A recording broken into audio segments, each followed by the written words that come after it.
Good morning, everyone. Lots going on as usual. Today's Monday, July 28th, 2025. This year is just blowing by. I can't believe we're already at the end of July. Wild. And there's lots going on. No arrests for the people who interrupted a church service to throw smoke bombs at the church leader's head. He's not a pastor, I guess, but it was a church service. They were worshiping, et cetera, et cetera, et cetera. And that seems strange that the only people getting in trouble for that whole debacle is the church. Here's a fine for, allowing somebody to throw a smoke bomb at that guy in your church. So how dare you do that? They're trying to ban VPNs in the United Kingdom because that's the first thing anybody with sense would get after the United Kingdom doing what they've done to their internet, which is censor the crap out of it. Soon coming to Canada. I hope I'm wrong about that. Fingers crossed.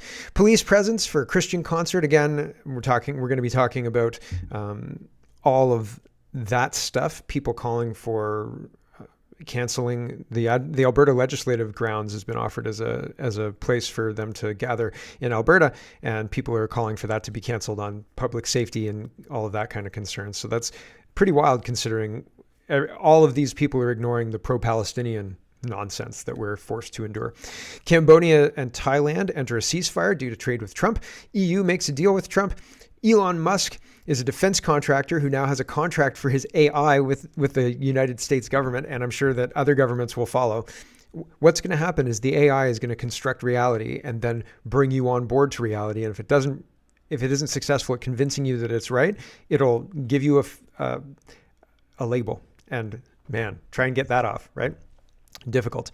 What else? August 1st trade deadline in Canada looms, and we don't have a trade deal yet, but everybody else has got a deal. So there's lots to get to. Let's get to it. First, trade deals all around everywhere, but not Canada. Trump is not really interested in talking to Canada. And I think Lutnick shows the hand and the reason why. The reason why is our economy is not doing well enough. Trump hasn't taken notice of our economy. What oil? We've got all the oil we need, says Trump. No problem. And so here is Trump talking about the successful deal with the EU and Ursula von der Leyen. And here's this. Things are 750 billion, 600 billion, opening up the country. We are agreeing that the tariff straight across for automobiles and everything else will be a straight across tariff of 15%. So we have a tariff of 15%. We have the opening up of all of the European countries, which I think I could say were essentially closed. I mean, you weren't exactly taking our autos, you weren't exactly taking our agriculture. And then you would have smaller things, but for the most part, it was closed. And now it's open. It's open for our companies to go in and do a good job with it. I think you'll like them. I think you'll like it. And we will, very importantly, they'll be investing a lot of money, but the military is a big number, but that's one number we're not determining. It's going to be whatever it is, but they're going to be purchasing hundreds of billions of dollars worth of military equipment. They're very important. They're going to purchase $750 billion worth of energy. So that's going to be great. And $600 billion worth of investments into the United States over and above what they have. So, and I think that basically concludes the deal. I mean, those are the main factors. I don't think there are too many other factors, other than we're going to get along great. And we have a great relationship now with NATO, which is largely the same. I mean, not exactly, but pretty close, right? Largely. And with NATO, as you know, they're going up to 5% from 2%. And the relationship is very strong with NATO. So I just want to congratulate you. I think it's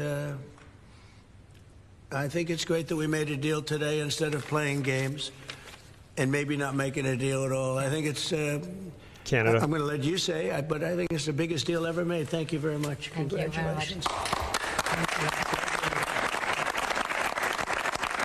Big deal, says Trump, but he says that about everything. He says it's going to be great. It's going to be great. Dan McTeague says Canada fooled around, and today they found out. And Robert says Carney's big play was to pivot from the United States to the EU. The EU just pivoted from Canada to the US. Carney is an embarrassment. So we got screwed.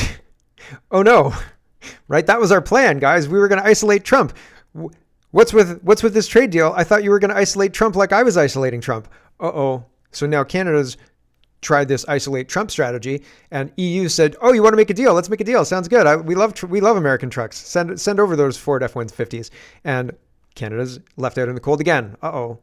That sucks for us, right? And I think Australia is getting the canola market that was formerly Canada's. And so that sucks for us. Kirk says the EU has agreed to purchase $750 billion. Did you catch this in the middle of Trump's speech? $750 billion worth of energy from the United States. That sucks for us, right? We could have sold them that money, and that could have been something that our country made a deal on, and we had, product to export and stuff. But instead, our leadership was too busy putting their elbows up, or whatever the heck thing that they're doing these days. Let's remember, says Kirk, that European countries came to Canada for energy deals, and Canada's Liberal government told them there is no business case and proceeded to re-elect the same buffoons and Mark Carney, who wants to carbon tax it all, making it uncompetitive. What a loss for Canada and a huge win for the United States. Yeah, very, very interesting what's going on, and people are just eating our lunch left and right, and we're supposed to just sit here and grin like idiots, and it sucks.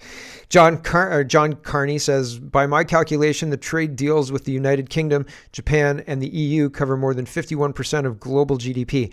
This is huge. So Trump said this is the biggest deal ever made, and maybe, right? Like it might be the biggest deal ever made, and just because of all of the different components of the deal and how much of global GDP it covers, I thought maybe Trump was being bombastic, but maybe he was just being technically correct as well. So pretty wild stuff. That's a big deal, right? And are there more big deals to come? The markets are responding to this in a very positive way. The Kobolesi letter says breaking S&P 500 futures open above 6,400 for the first time in history after President Trump announces a trade deal between the United States and Europe.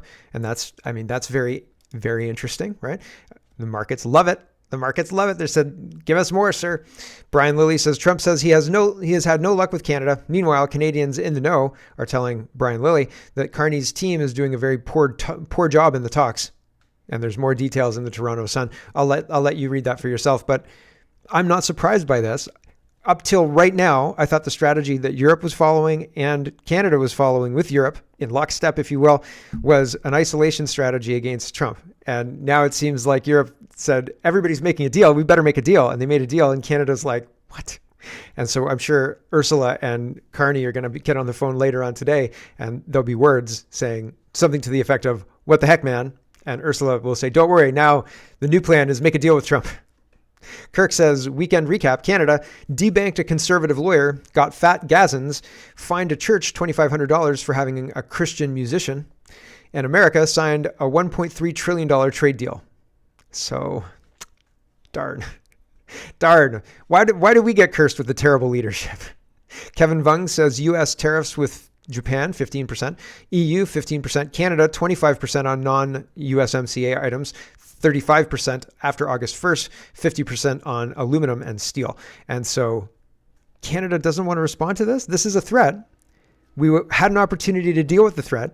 They got together on the 23rd on the 23rd of July. After finding out about this on the 11th of July, I reported it on the 11th of July that Trump was going to slap these tariffs on August 1st. Carney didn't even convene anybody until the 23rd. And I don't know what happened with that. Nothing happened with that.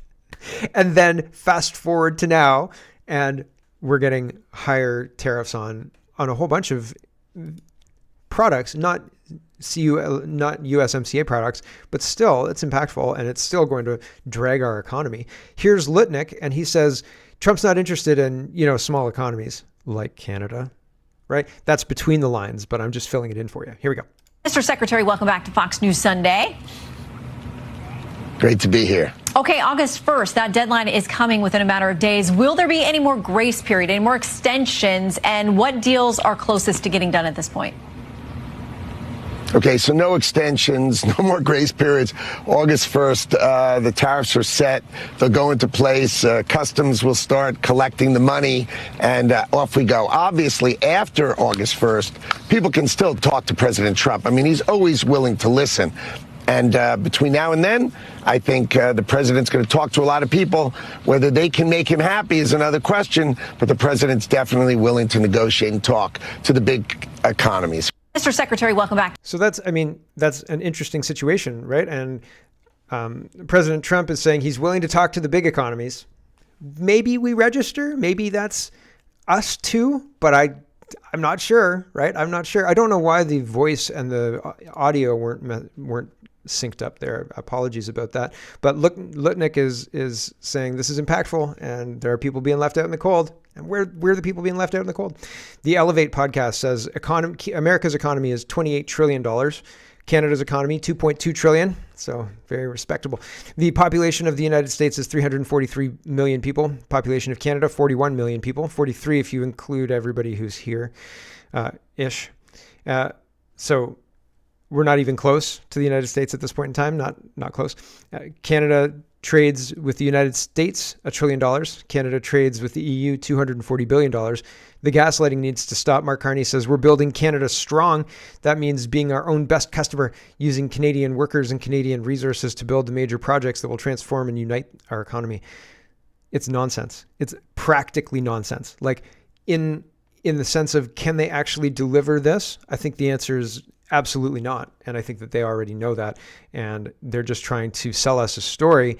But anybody who knows maths can understand that this story is false. It's false. Here is Disclosed TV. Cambodia and Thailand agree on an immediate and unconditional ceasefire with effect from midnight tonight. This was due to Trump fashioning deals with both Thailand and Cambodia. There were trade deals, and he came in and said, like, if you don't stop, I'm going to stop these trade deals. That's what I was reading this morning. And so they both immediately stopped. And so interesting, right? Trump is an impactful person in control of what's going on in the world in a very, very, very palpable way. He's very, very hands-on, very hands-on. Dan Albus says what he says versus what he does. So Carney says we're building Canada strong, right? I just read that tweet. But meanwhile, we're giving $1 billion to China for ferries. So we're building Canada strong by giving China billions of dollars. I just don't believe it. I don't believe it. We're going to talk about this Christian rocker, and then I'm going to cut the stream because I'm just reducing the amount of free show. So sorry about that, everybody, but it's got to be done. Sean is highlighting sad when you need so much police presence at a church.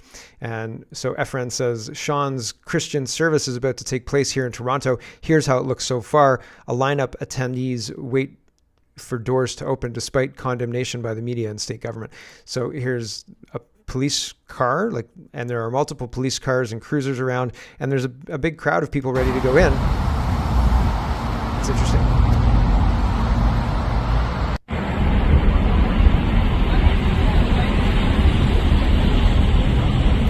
The venue itself was packed, and inside, I think I've got footage of that. Hold on here.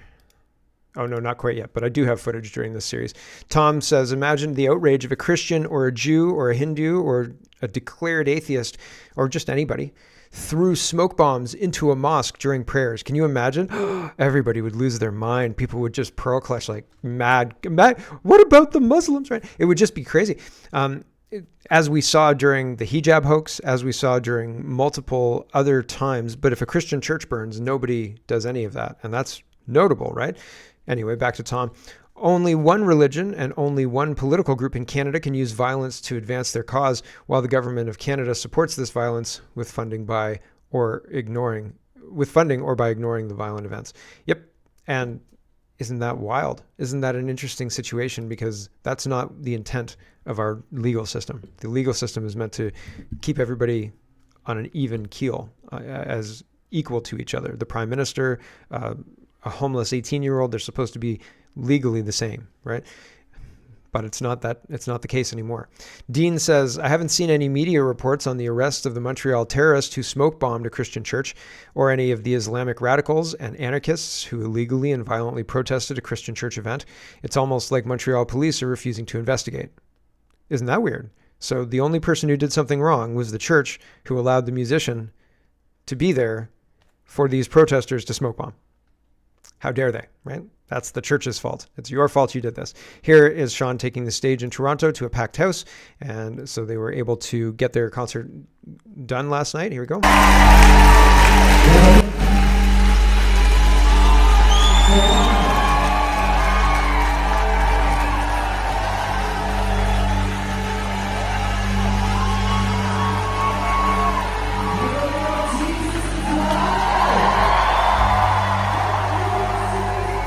So there you go. People are happy that they're able to attend their concert, and I'm glad free speech won out. I wonder if they're going to get fined. Andrew Lawton says 17 years ago, the Canadian arts community and political left raised holy hell about a bill from the Harper government that would have blocked tax credits for film projects that went against public policy. The proposal, which the Conservatives ultimately scrapped, was lambasted as censorship. It was no such thing, of course. The government has no obligation to fund any particular pieces of art. Punishing people for what they create is another story. I'm reminded of this as I see what's happening with Sean, a singer I'd never heard of before this morning. As I write this, I've never heard his music or seen his show, which the City of Montreal claims runs counter to the values of inclusion, solidarity, and respect that are championed in Montreal. The church that hosted his concert has now been fined for doing so. The city was explicit that Sean's artistic content is the problem. They're not even pretending it has to do with zoning technicality or some such. The city is making a values judgment, which anyone is entitled to do about artistic and political expression, except they tried to shut it down altogether. This is a violation of freedom of expression and freedom of religion. I will always stand up for both. I stand for freedom of expression on principle, not because I necessarily agree with how one uses it. This is key here because I know someone will invariably point to a statement from Sean that they find offensive and accuse me of agreeing with it for no other reason than I support his right to freedom of expression. That's not how liberty works, and I have no interest in playing that game. Here we have a government body actively intervening in an artist's performance. This is, by definition, censorship. This should outrage Canadians. If it doesn't, rerun the scenario in your mind with a hypothetical artist you agree with, because this sort of overreach could be weaponized in any direction. We cannot allow Canada to be a place where politicians decide how churches worship, what views people are allowed to have, and what art artists get to create. Yeah, I agree. Good job, Andrew. I'm glad he's speaking out. I'm glad there are people who are speaking out. On the other side, here's a senator in Alberta or a senator from Alberta who is wanting Sean's access to the legislative grounds where he's going to run his concert in Alberta cut off. And Dre is highlighting this. The witch hunt continues now with two SGLBT Alabama Ding Dong champion and Alberta Senator Christopher Wells calling for conservative Christian Sean's worship concert to be canceled in Alberta as well. Petition to stop the attacks on religious freedom. You don't have to sign petitions. The petitions collect your name and then guilt you into giving money. Like, I feel like there's a better way to fundraise. There's got to be a better way to fundraise. Anyway, I digress. It's interesting that there are agents active everywhere to oppose this stuff that seems very benign. And Andy Lee offers a window into who's doing this. Andy Lee says, you know who always targets religious institutions to eradicate rival powers and solidify authority? Communists. I agree. I think it's very communist-ish. It's not very good. Lion Advocacy says, does anyone know the Montreal bylaw that would require a religious institution to get a permit to sing songs on private property? I get it if the concert is on public property. Then again, the city has been granting apparent exemptions to some groups in this regard. Link to the Montreal permit website for events on public property. It's interesting, the legal justification. I don't think there is one. I think that the City of Montreal is going to fail. I think their lawsuit or their fine is going to not be paid, and I think that they're in the wrong. And it'll be interesting to see how this all turns out. All of that said, I think our institutions are corrupt to the bone, and so I hope that sanity wins out in this case. But we'll see. We'll see. All right, with that, we've got to end the stream. So thanks for watching, everybody, and we will catch you